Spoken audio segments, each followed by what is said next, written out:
માતૃભાષા કોને કહેવાય? ભૂખ લાગે ત્યારે જે ભાષામાં બાળક મમ્મી પાસે ખાવાનું માંગે એ માતૃભાષા છે. બાળક રડે ત્યારે જે ભાષામાં મમ્મી એને છાનું રાખે છે એ માતૃભાષા છે. બાળક ડરી જાય અને જે ભાષામાં મમ્મી કે પપ્પા એને હિંમત આપે એ માતૃભાષા છે. બાળક જે ભાષામાં પોતાના દાદા દાદી સાથે વાતો કરે છે એ માતૃભાષા છે. ગુજરાતી, અંગ્રેજી, હિન્દી કે મરાઠી, બાળક નિશાળમાં કયા મીડિયમમાં ભણે છે એનું મહત્વ જ નથી. મહત્વ એ વાતનું છે કે બાળક સાથે ઘરમાં કઈ ભાષામાં વાતચીત થઈ રહી છે.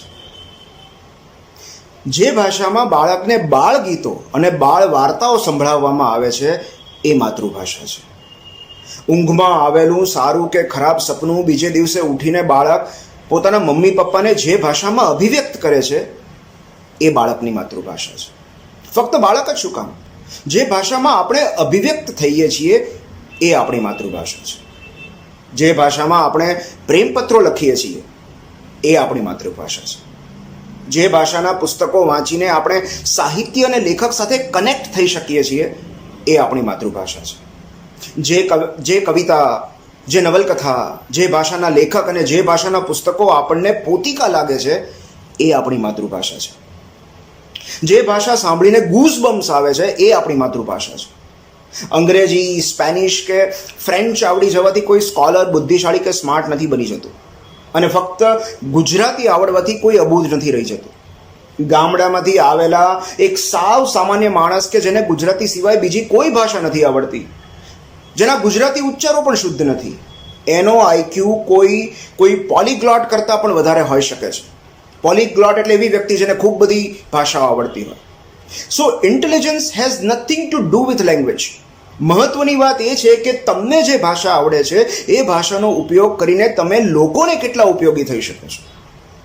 ભલે આપણને ગુજરાતીઓને બોલ કે હોલનું સરખું ઉચ્ચારણ નહીં આવડતું હોય, ભલે આપણે ઇંગ્લિશ ગ્રામરમાં અસંખ્ય ભૂલો હશે, ખોટા સ્પેલિંગ લખતા હશું, આપણી હિન્દી કે અંગ્રેજી ભાષામાં લાખ ખામીઓ હશે, પણ મહત્વની વાત એ છે કે આપણા ભાવમાં ખામી નથી.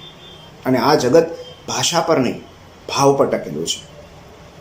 જે ભાષામાં આપણે ઘરે આવેલા મહેમાનોને જમવા માટે આગ્રહ કરીએ છીએ એ આપણી માતૃભાષા છે.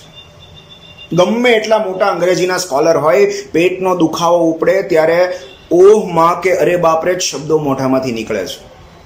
પીડા થાય અને જે ભાષા યાદ આવે એ આપણી માતૃભાષા છે. જે ભાષામાં રડવાનું મન થાય એ આપણી માતૃભાષા છે. જે ભાષામાં આપણે જાતની સાથે સંવાદ કરીએ છીએ એ આપણી માતૃભાષા છે. જે ભાષા સાંભળીને વતનની યાદ આવે એ આપણી માતૃભાષા છે. કોઈ વર્ષો જૂનો યાર મળે ત્યારે સૌથી પહેલો ઉદ્ગાર જે ભાષામાં નીકળે એ આપણી માતૃભાષા છે. તકદીરે જોરથી લાત મારી હોય ત્યારે જે ભાષામાં ગાળ નીકળે એ આપણી માતૃભાષા છે.